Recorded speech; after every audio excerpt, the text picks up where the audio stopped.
എല്ലാവർക്കും ഈശോമിശിഹായ്ക്ക് സ്തുതി. പ്രിയപ്പെട്ടവരെ, നമ്മുടെ പൗലോസ് അപ്പോസ്തലൻ കൊറിന്ത്യക്കാർക്ക് എഴുതിയ സഭയ്ക്ക് 1 കൊറിന്ത്യസ് 1 അധ്യായം അതിൻ്റെ 3 മുതൽ 9 വരെയുള്ള വാക്യമാണ് നിങ്ങൾക്കായി സമർപ്പിക്കുന്നത്.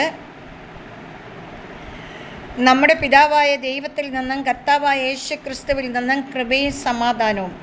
യേശുക്രിസ്തുവിൽ നിങ്ങൾക്ക് കൈവന്ന ദൈവകൃപയ്ക്ക് ഞാൻ നിങ്ങളെ പ്രതി ദൈവത്തിന് സദാ നന്ദി പറയുന്നു.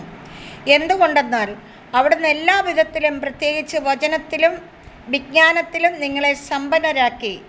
ക്രിസ്തുവിനെ പറ്റിയുള്ള സാക്ഷ്യം നിങ്ങളിൽ ഉറപ്പിക്കപ്പെട്ടതിൻ്റെ ഫലമായി നമ്മുടെ കർത്താവായ യേശുക്രിസ്തുവിൻ്റെ വെളിപാട് കാത്തിരിക്കുന്ന നിങ്ങൾക്ക് യാതൊരു ആത്മീയ ദാനത്തിൻ്റെയും കുറവില്ല. നമ്മുടെ കർത്താവായ യേശുക്രിസ്തുവിൻ്റെ ദിനത്തിൽ നിങ്ങൾ കുറ്റമറ്റവരായിരിക്കേണ്ടതിന് അവസാനം വരെ അവിടുന്ന് നിങ്ങളെ പരിപാലിക്കും. തൻ്റെ പുത്രനും നമ്മുടെ കർത്താവുമായ യേശുക്രിസ്തുവിൻ്റെ സഹവാസത്തിലേക്ക് നിങ്ങളെ വിളിച്ച ദൈവം വിശ്വസ്തനാണ്. ആമേൻ, ഹല്ലേലൂയ. ദൈവവചനമാണ് നാം കേട്ടത്. നമുക്ക് ദൈവത്തെ സ്തുതിക്കാം. നമ്മളെ വിളിച്ച ദൈവം വിശ്വസ്തനാണ്. പ്രിയപ്പെട്ടവരെ, മനുഷ്യരല്ല നമ്മളെ വിളിച്ചത്, ദൈവമാണ്. നമ്മളെ വിളിച്ചെങ്കിൽ ആ ദൈവം വിശ്വസ്തനാണ്. വിശ്വസ്തനാണെങ്കിൽ നമ്മൾ എന്ത് ചെയ്യണം? നമ്മൾ വിശ്വസ്തയോടെ ദൈവത്തിൻ്റെ മുൻപിൽ നിൽക്കണം. Hallelujah, hallelujah. പ്രിയപ്പെട്ടവരെ, വിശ്വാസമില്ലാത്ത തലമുറയെ ദൈവം ആഗ്രഹിക്കുന്നില്ല. വിശ്വാസത്തോട്, വിശുദ്ധിയോടും നന്മയോടും കർത്താവിൻ്റെ വചനം പ്രഘോഷിക്കണം. കർത്താവിൻ്റെ വചനത്തിൽ ജീവിക്കണം. വചനമാണ് സത്യം.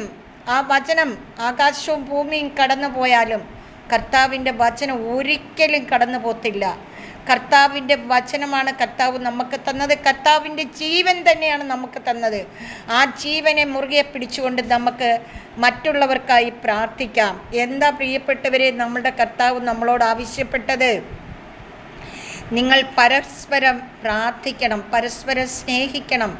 നമ്മുടെ ദൈവം പരസ്പരം നമ്മളെ സ്നേഹിച്ചതുപോലെ, നമ്മുടെ ദൈവം എങ്ങനെയാണ് നമ്മളെ സ്നേഹിച്ച?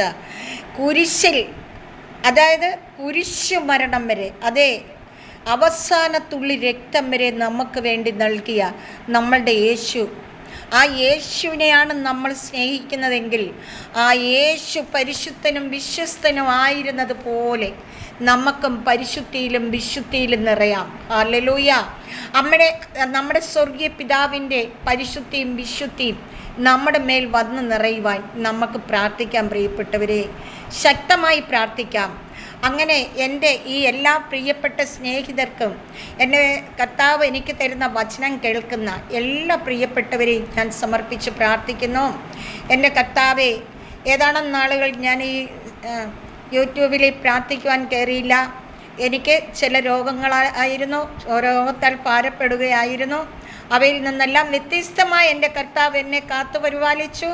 വീണ്ടും നിങ്ങളുടെ മുമ്പിലേക്ക് വരുവാൻ കർത്താവ് ഒരു ദിവസം കൂടി നൽകിയതിന് ഞാൻ നന്ദിയോട് സ്തോത്രം ചെയ്യുന്നു.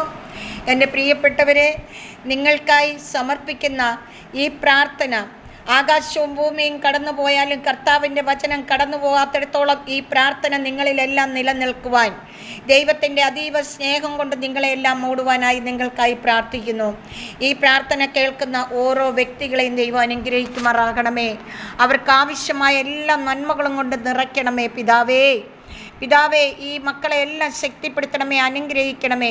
പിതാവായ ദൈവത്തിൻ്റെ സ്നേഹവും പുത്രനായ ദൈവത്തിൻ്റെ കരുണയും പരിശുദ്ധാത്മാവിൻ്റെ അഭിഷേകവും എൻ്റെ ഈ എല്ലാ പ്രിയപ്പെട്ടവരോടും ഒപ്പം ഇരിക്കുമാറാകട്ടെ എന്ന് പ്രാർത്ഥിക്കുന്നു. നിത്യം പിതാവും പുത്രനും പരിശുദ്ധാത്മാവുമായ സർവേശ്വര എന്നേക്കും ആമേൻ.